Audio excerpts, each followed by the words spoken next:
ఉండాలి కదా. ఇలాంటివి చిన్న చిన్నవి అన్నమాట. నాకు ఎలా అంటే రోజు నాకు ఇద్దరు పిల్లలు అనమాట. సో మా పిల్లలు రోజు నన్ను ఏం చేస్తారంటే పడుకునేటప్పుడు ఖచ్చితంగా ఒక స్టోరీ చెప్పమ్మా, నువ్వు స్టోరీ చెప్తే తప్ప పడుకోము అంటారు.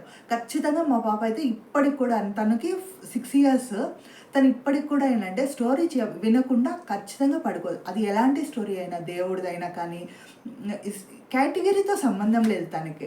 తనకి నేను చెప్తూ ఉంటే తను పడుకుంటుంది అనమాట. అట్లే నిద్రపోతుంది. మనం హాఫ్ కథ చెప్పే లోపల కూడా నిద్రపోతుంది. బట్ ఏంటంటే తనకి కథ స్టార్ట్ చేయాలి. తనకి వచ్చే డౌట్స్ కూడా వింతగా ఉంటాయన్నమాట. మనం ఏదన్నా కథ చెప్పేటప్పుడు ఏంటంటే అనగనగనగా అంటాం కదా, అనగనగనగా ఒక ఊరిలో, అనగనగనగా ఒక రాజ్యంలో ఇలా చెప్తాం కదా. దానికి నిన్న ఒక డౌట్ అడిగింది, అనగనగనగా ఎందుకు అనాలమ్మా, ఎందుకు ఆ వర్డే అనాలి అని అడిగింది అనమాట. దీనికి నాకు కూడా నిజంగా తెలియదు. నాకు చిన్నప్పటి నుంచి నాకు మా నాన్నమ్మ, మా అమ్మమ్మ వాళ్ళు ఎలా స్టోరీలు చెప్పారంటే ఇలాగే చెప్పారు. అనగనగా ఒక ఊర్లో ఒక ఇది ఉండేది. లేదంటే మనం స్టోరీ బుక్లో చదివేటప్పుడు కూడా వాళ్ళు ఖచ్చితంగా అనగనగనగానే రాస్తారు.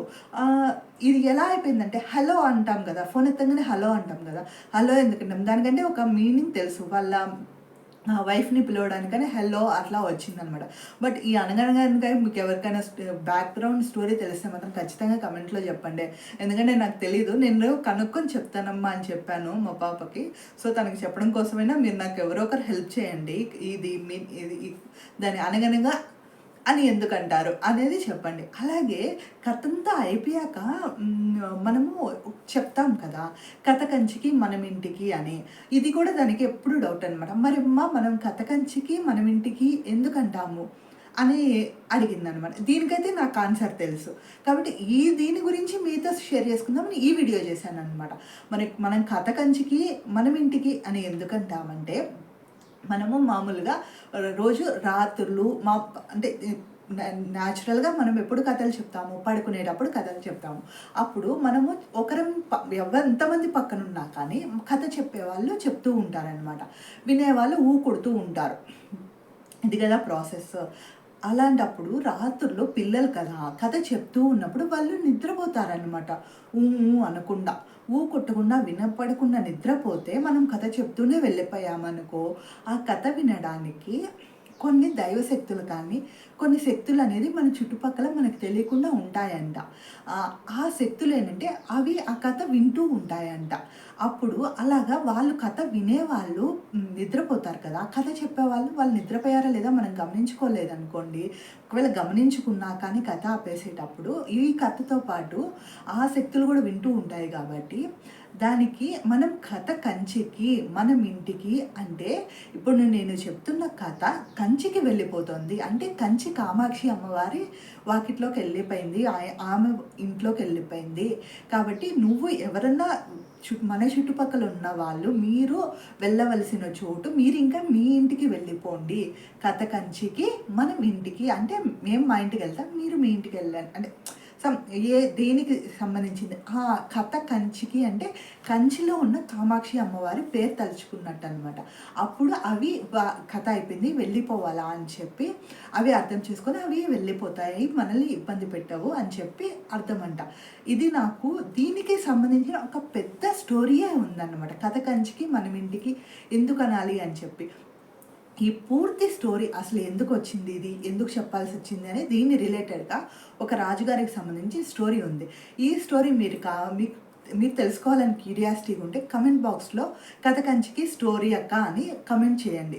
అలాగే మనం ఈ స్టోరీ మీకు నచ్చినట్లయితే అంటే నేను చెప్పిన పాయింట్ మీకు నచ్చినట్లయితే లైక్ చేయండి. అలాగే మన ఛానల్ని సబ్స్క్రైబ్ చేసుకోండి, అంటే బెల్ ఐకన్ క్లిక్ చేయండి. ఇలా చేయడం వల్ల ఏంటంటే మన ఛానల్లో పెట్టే ప్రతి వీడియో మీకు నోటిఫికేషన్ ద్వారా వస్తుంది. వెంటనే మీరు మనకు స్టోరీస్ వినేయచ్చు. అలాగే మీరు స్టోరీస్ వినిన వెంటనే ఆ రోజు నైట్కి మీ పిల్లలకి స్టోరీస్ చెప్పేయచ్చు అనమాట. ఏదో ఒక స్టోరీ చెప్పేయచ్చు. సో మీరు స్టోరీస్ కోసం వెతుక్కోక్కర్లేదు. అండ్ ఇలా చేయడం వల్ల ఏంటంటే వాళ్ళకి ఫోన్ టైం అనేది కూడా మనం తగ్గించవచ్చు. ఇప్పుడు చాలామంది పిల్లలు ఏం చేస్తారంటే పడుకునేదానికి నిద్ర రావట్లేదు లేదా ఆడుకుంటూ ఉంటారు, అంత త్వరగా నిద్ర రాదనమాట. అండ్ అలాగే మనకి డాక్టర్స్ కానీ వీళ్ళందరూ ఏం సజెస్ట్ చేస్తారో పడుకునే హాఫ్ అన్ అవర్ ముందు కానీ లేదంటే 1 అవర్ ముందు నుంచి కానీ ఫోన్ పక్కన పెట్టేయండి, బుక్స్ పక్కన పెట్టేయండి, కళ్ళు రిలాక్స్డ్గా ఉండాలి, మన బాడీ మైండ్ రిలాక్స్డ్గా ఉండాలి అని చెప్పి. సో వాట్ ఎవర్ టైం మీరు ఇంత టైంకే పడుకోండి అని నేను సజెస్ట్ చేయను, పడుకోబెట్టండి అని కూడా సజెస్ట్ చేయను.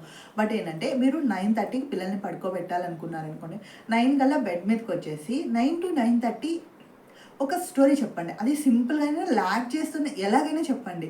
ఆ స్టోరీ చెప్తూ ఉండడం వల్ల ఏంటంటే మనకి ఇదయిపోతదన్నమాట. హ్మ్. ఆ హాఫ్ అన్ అవర్ రిలాక్స్ అయిపోతారు. సో, వాళ్ళు ఆటోమేటిక్‌గా నిద్రలోకి వెళ్ళిపోతారనమాట. ఇలా ట్రై చేయండి. ఇది ఏ టైం అయినా ఇప్పుడు 10కి పడుకునే పిల్లలైతే 9:30 కల్లా లేదా 9:45 కల్లా బెడ్ మీదకొచ్చి ఫోన్స్ అవన్నీ పక్కన పెట్టేయండి. అలాగే ఫోన్ చూస్తూ, చూస్తూ నిద్రపుచ్చేది మాత్రం అలవాటు చేయొద్దు. ఇది నేను ఆల్మోస్ట్ నా పిల్లలిద్దరికీ నేను ఇదే ఫాలో అవుతాను. మా టైమ్ టేబుల్ ఎలా ఉంటదంటే 9:30 మ్యాక్స్ కల్లా వాళ్ళు నిద్రపోవాలనమాట. అది ఎట్టి పరిస్థితుల్లోనూ వాళ్ళు 9:30 కల్లా నిద్రపోవాలి. మార్నింగ్ ఎంతకు లేస్తారనేది వాళ్ళ ఇష్టం. 6, 5:30, 6, 7 అది నాకు ఇది సంబంధం లేదు. బట్ 9:30కి నిద్రపోవాలంటే నేనేం చేస్తానంటే 8:45, 8:50 కల్లా మొత్తం వర్క్ అంతా క్లోజ్ చేసుకొని అది ఎంత బిజీగున్నా 9 to 9:30 వాళ్ళ దగ్గరకొచ్చేసి ఏదో ఒక స్టోరీయో, పాటో ఏదో ఒకటనమాట నాకొచ్చింది నేను చెప్తాను. సో, వాళ్ళు ఒక్కొక్కసారి ఏం చేస్తానంటే నీకు స్కూల్‌లో ఏం చెప్పారనేది కూడా అడుగుతాను. సో, నువ్వు నాకు స్టోరీ చెప్పు. రోజు నేను కాదు. ఇలా కూడా రివర్స్‌లో కూడా చేయొచ్చు. సో, ఈ 2 టైప్స్‌లో మేము స్టోరీస్ ఎక్స్‌చేంజ్ చేసుకుంటాం. Mom and daughter and son. ఇలా చేయడం వల్ల ఏంటంటే వాళ్ళకి స్క్రీన్ టైమ్ తగ్గుతుంది and they will be thinking అనమాట. అంటే creative thinking and talkative power ఇవన్నీ ఆహ్, ఆహ్, ఇంప్రూవ్ అవుతాయి పిల్లల్లో. సో, మీరు ఇవి ఖచ్చితంగా ఇది ట్రై చేయండి. చాలా యూజ్‌ఫుల్‌గా ఉంటదని నేను అనుకుంటున్నాను. అలాగే మామ్స్ అందరూ ఈ వీడియో మీకు నచ్చినట్లయితే లైక్ చేయండి. అలాగే మన ఛానల్ సబ్స్క్రైబ్ చేసుకోండి. అండ్ బెల్ ఐకాన్ క్లిక్ చేసుకోండి. అండ్ మనల్ని ఈ బెల్ ఐకాన్ క్లిక్ చేసుకోవడం వల్ల ఏంటంటే మన ఛానల్‌లో వచ్చే ప్రతి వీడియో మీకు నోటిఫికేషన్ ద్వారా వస్తది. Thank you. ఈ వీడియో ఇంతవరకు చూసినందుకు చాలా చాలా థ్యాంక్ యూ అండి.